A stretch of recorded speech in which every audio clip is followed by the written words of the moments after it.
नमस्कार। आज की वीडियो में हम बात करेंगे मनुष्य स्वयं में ही पूर्ण है। देखते हैं कई घटनाएं ऐसी होती हैं मनुष्य का अपने ऊपर से विश्वास उड़ जाता है। तो इस वीडियो को आप सुनिए, अपने मित्रों के साथ शेयर भी कीजिए।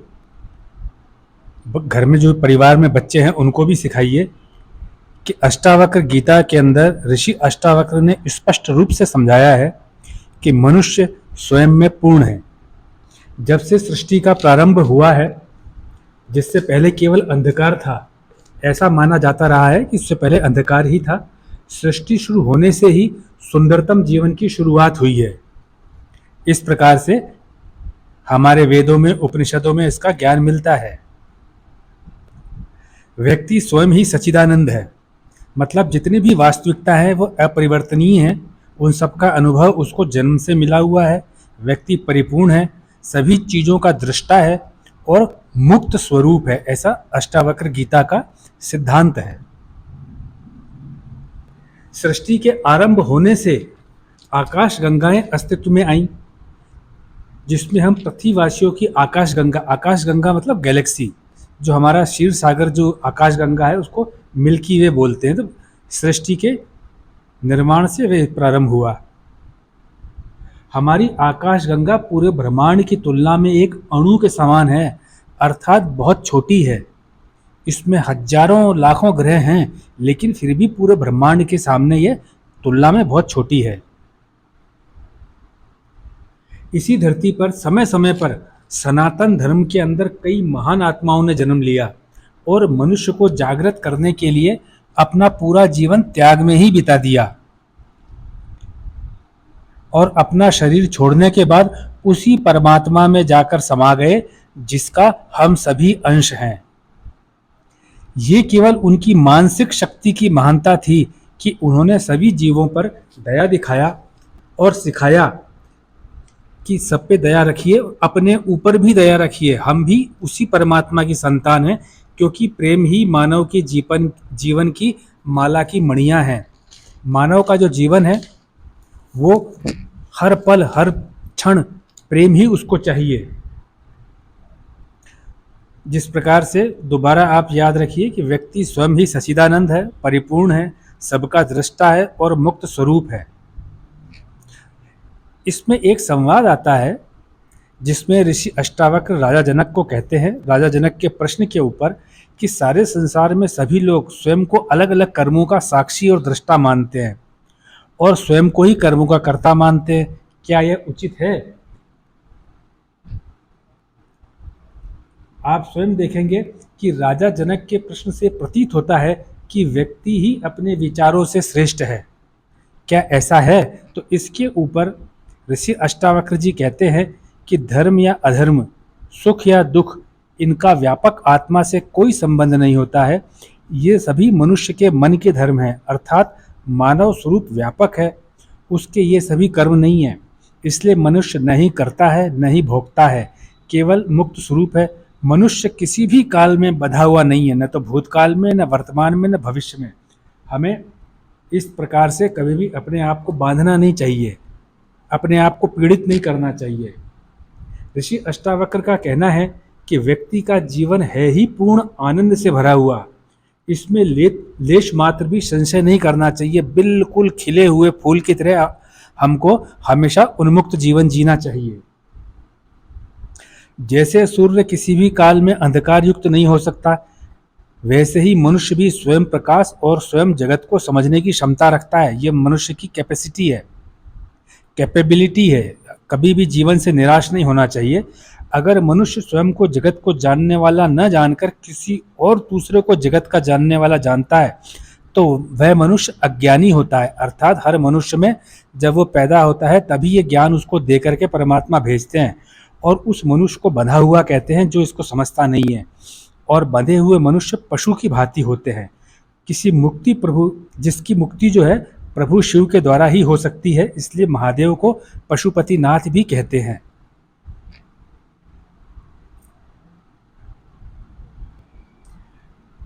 मनुष्य को इसका जो ज्ञान स्वभावतः मिला हुआ है, वह सभी बातों का ज्ञाता है और अपार शक्ति का भंडार है।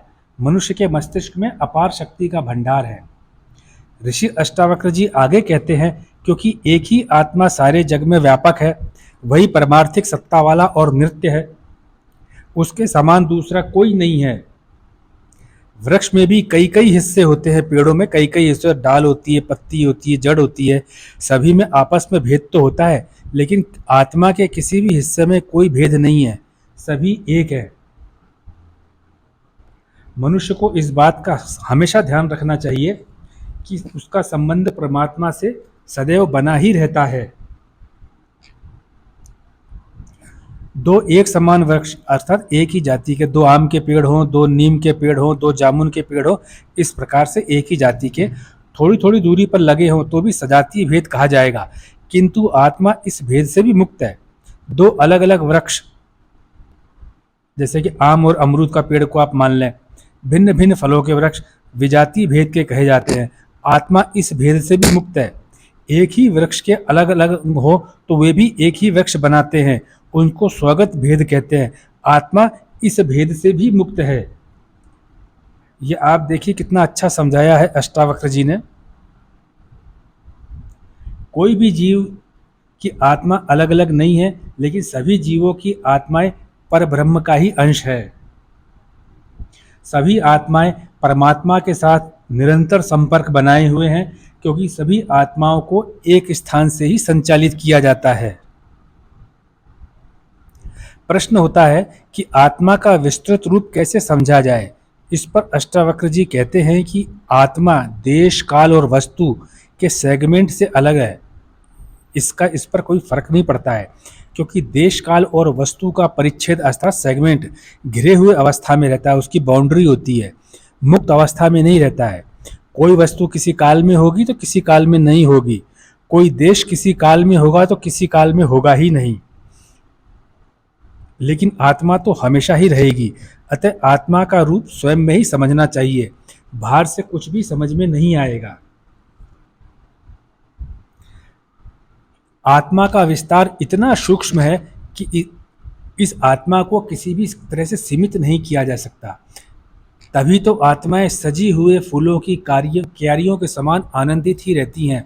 आत्माएं कभी दुखी नहीं होती हैं। मनुष्य अगर किसी भी चीज़ को लेके, कुछ खोने को लेके या किसी को प्राप्त नहीं कर पाया उस चीज़ को लेकर के दुखी है, तो वो अज्ञानता के कारण है। आत्मा कभी दुखी नहीं होती है। मनुष्य का मन लालच या अहंकार या क्रोध, ताप के कारण दुखी होता है। ऋषि अष्टावक्र जी कहते हैं कि हे राजन, जो देश, काल और वस्तु से खंड से रहित है वही आत्मा है, और तुम्हारे अंदर ही नहीं, तुम वह आत्मा ही हो। मनुष्य स्वयं ही वह आत्मा है, और ऐसा मानो कि मैं ही सर्वव्यापक हूँ। जिस प्रकार ईश्वर सर्वव्यापक है, आप उसके अंश हो, आप भी सर्वव्यापक हो, और किसी भी भेद से रहित हूँ, ऐसा व्यक्ति को मानना चाहिए। और विशेष रूप से शुद्ध हूँ और मुझे शुद्ध ही बने रहना है। जब तुम निश्चय रूपी अग्नि को प्रज्वलित करके अज्ञानी रूपी वन को भस्म कर दोगे, तो फिर जन्म मरण के शोक को स्वयं ही नष्ट करके परमानंद को प्राप्त हो जाओगे। स्वयं की शुद्धता ही आत्मीय होने का संकेत है। शुद्धता का अर्थ स्वयं को परमात्मा का अंश अर्थात एक ही आत्मा मानना चाहिए कि हम परमात्मा का ही अंश है। हम जितने भी जीव हैं सभी एक ही आत्मा है। राजा जनक प्रश्न करते हैं कि ऋषिवर, आपके कथन को यदि सही मान भी लिया जाए तो भी जगत सत्य ही दिखाई पड़ता है, क्योंकि यहाँ पे जिसके पास है वो तो बहुत है, जिसके पास नहीं है वो पीड़ा होता है कि मेरे को ये चीज़ नहीं मिली।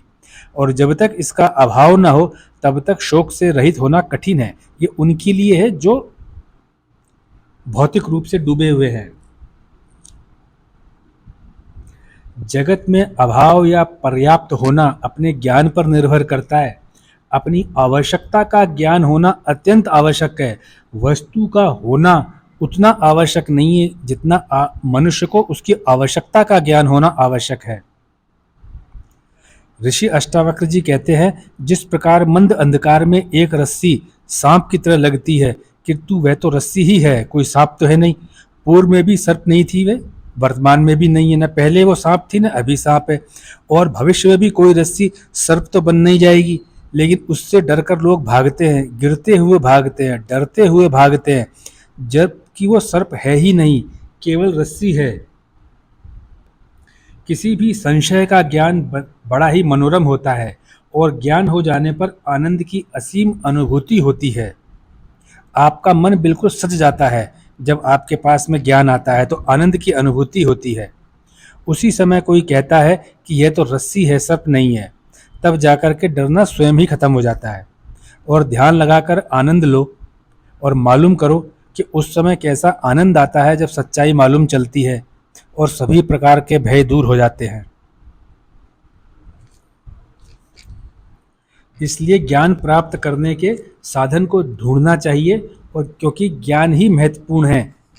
जहाँ जहाँ से आपको ज्ञान मिल सकता है उस आपको साधन को खोजना चाहिए। यहाँ ऋषि अष्टावक्र एक और उदाहरण से राजा जनक को समझाते हैं कि जब मनुष्य निद्रा में होता है, उसको स्वप्न में शेर, हिंसक जीव आदि दिखाई देते हैं तो मनुष्य को भय लगता है। स्वप्न की पूरी लंबाई तक मनुष्य को भय लगता ही रहता है, किंतु जैसे ही मनुष्य जागृत अवस्था में आता है, भय स्वयं ही नष्ट हो जाता है। यहीं और मनुष्य को एक और आनंद की प्राप्ति होती है और स्वयं पर हंसी भी आती है। अर्थात जागृत अवस्था ही आनंद की परम स्थिति है। मनुष्य का जागृत होना ही उसको अन्य जीवों से भिन्न बनाता है। मनुष्य ही जागृत अवस्था में जा सकता है और जीव नहीं जा सकते हैं। इसलिए हमें किसी भी तरह के डिप्रेशन या अवसाद में नहीं जाना चाहिए, हमको जागृत अवस्था की तरफ जाना चाहिए। अगर किसी भी तरह का मन को पीड़ा होती है तो अवसाद में न जा करके जागृत अवस्था में जाएं। इसी प्रकार मनुष्य के अज्ञान के कारण ही लोग संपूर्ण जगत को सिद्ध मानते हैं कि जो जीवन में मिल रहा है या जो नहीं मिला है, केवल यहीं तक जीवन है। जबकि मनुष्य को जब कोई ज्ञानी मिल जाते हैं तो उनको ज्ञान हो जाता है कि जगत तो उसी प्रकार से मिथ्या है जिस प्रकार से अन्य उदाहरण नित्य प्रतिदिन देखने को मिलते हैं या आभास होते हैं। ज्ञान प्राप्त करके मनुष्य के मस्तिष्क के द्वार स्वतः खुल जाते हैं और पता चलता है कि यह ज्ञान मेरे अंदर तो जन्म से ही था, केवल मैं इसको सिकोड़ के बैठा था, इसको देख नहीं पाया था। ऋषि अष्टावक्र जी का कहना है कि कई उदाहरण से मनुष्य को छोटी छोटी बातों का ज्ञान प्राप्त होता है। ऐसी बातें मालूम चलती हैं जो या जिनके बारे में बिल्कुल भी पता नहीं था, किंतु जान लेने के बाद आश्चर्य तो होता ही है, साथ में आनंद भी आता है। ये वही आनंद है जिसको प्राप्त करने के लिए मनुष्य का जन्म हुआ है। ऐसा अष्टावक्र जी कहते हैं कि ये ज्ञान छुपा हुआ है, ये आनंद ही आपका असली आनंद है और भौतिक वस्तु को प्राप्त करने में कोई इतना आनंद नहीं है। इसी प्रकार जगत के स्वरूप को गुरु या ज्ञानी के सहयोग के बिना जाना नहीं जा सकता, क्योंकि जगत को जानने के लिए जिस आधार की आवश्यकता है वह प्रारंभ में तो होती ही नहीं। यही उसको कहीं से ले जाना होता तो स्वयं तपस्या करके अथवा गुरु ज्ञानी से स्वतः ही ज्ञान आने की प्रक्रिया प्रारंभ नहीं हो सकती। इसका मतलब गुरु या ज्ञानी से ही इस ज्ञान को आप प्राप्त कर सकते हैं। गुरु ही जीवन के बंधन से मुक्त करके जीवन को बंधन मुक्त करता है, जीवन को बंधन से मुक्त करके जीवन को बंधन मुक्त करता है और जीवन सुंदर जीवन बन जाता है। ये गुरु का काम है। आपको गुरु का अर्थ ये हो गया कि आप जो भी उपनिषद हैं, साहित्य हैं, उनको पढ़िए, उससे अच्छा ज्ञान प्राप्त कीजिए। ऋषि अष्टावक्र जी कहते हैं कि हे राजन, जब भी आपको कुछ नया पता चला तो आपने आनंद की अनुभूति की होगी, किंतु वह आनंद तो क्षणिक ही रहा है। आप ध्यान से सुनिएगा, इसको, ये बहुत इंपॉर्टेंट चीज़ है, क्योंकि जिस विषय में आपने ज्ञान प्राप्त किया उसका मूल्य इसी धरती तक था, किंतु जब आप परम ब्रह्म के विषय में ज्ञान प्राप्त करोगे तो उसका आनंद ज्ञान प्राप्त करने के बाद हर पल हर क्षण बढ़ता ही जाएगा, क्योंकि वह ज्ञान पूरे ब्रह्मांड के अस्तित्व का ज्ञान है और वह ज्ञान आपके अंदर छुपा हुआ है। इस प्रकार से ऋषि अष्टावक्र जी ने राजा जनक को समझाया कि व्यक्ति स्वयं ही सच्चिदानंद है, ज्ञान उसके अंदर है, केवल खोज के निकालना है। व्यक्ति परिपूर्ण है, व्यक्ति सबका दृष्टा है, व्यक्ति ही मुक्त स्वरूप है और व्यक्ति तीनों काल से बंधन मुक्त है। और इस प्रकार जीवन में आनंद का नव संचार हो जाता है जब व्यक्ति को पूरी सच्चाई का पता चल जाता है। तो फिर मनुष्य को जीवन में भौतिक सुख से विरक्ति की प्राप्ति हो जाती है। उसको भौतिक सुख में आनंद नहीं आता, उसको असली ज्ञान मालूम चलने के बाद में जीवन का आनंद ही उसको प्राप्त हो जाता है। क्यों? क्योंकि मनुष्य पूर्ण ही पैदा हुआ है, अपूर्ण कोई मनुष्य पैदा नहीं होता। केवल हमने अपनी उस बौद्धिक क्षमता के ऊपर परतें डाल दी हैं कि हमको ये भी प्राप्त करना है और वो भी प्राप्त करना है। जो प्राप्त नहीं हुआ उस चीज़ के लिए अभिलाषित होना है, उस चीज़ के लिए हमको परेशान होना है। मिल गया तो ठीक है, नहीं मिल गया तो फिर अवसाद की स्थिति में जाना है। इसलिए व्यक्ति को अपने आप को पूर्ण मान करके चलना चाहिए कि उसके पास में पूरी शक्ति है, उसके पास में पूरा ज्ञान है, पर ब्रह्म का ज्ञान है, आंतरिक शक्ति उसको परमात्मा से मिली हुई है, वह व्यक्ति शक्तिशाली है। इस प्रकार से यह संवाद जो है राजा जनक और ऋषि अष्टावक्र जी का है, जो कि अष्टावक्र गीता से लिया गया है। मैं जानता हूँ कि ये वाला जो विषय है कठिन है। आप कृपया इसको 2-3 बार सुनिएगा, पढ़िएगा, अपने मित्रों के साथ में इसके ऊपर चर्चा कीजिएगा। आपको इसमें निश्चित रूप से आनंद आएगा। हम जो परिश्रम करते हैं इसलिए करते हैं कि आपको अच्छे से अच्छा मैटर दें, और जो भी अष्टावक्र गीता में लिखा हुआ है उसको शब्द से शब्द यहाँ पर हमने प्रस्तुत किया है, सरल भाषा में प्रस्तुत किया है। अपनी तरफ से इसमें कुछ भी जोड़ा या घटाया नहीं है। मैं आशा करता हूँ कि आप लोग इसके ऊपर चर्चा करेंगे और अपने मित्रों से इस पर बात करेंगे। धन्यवाद।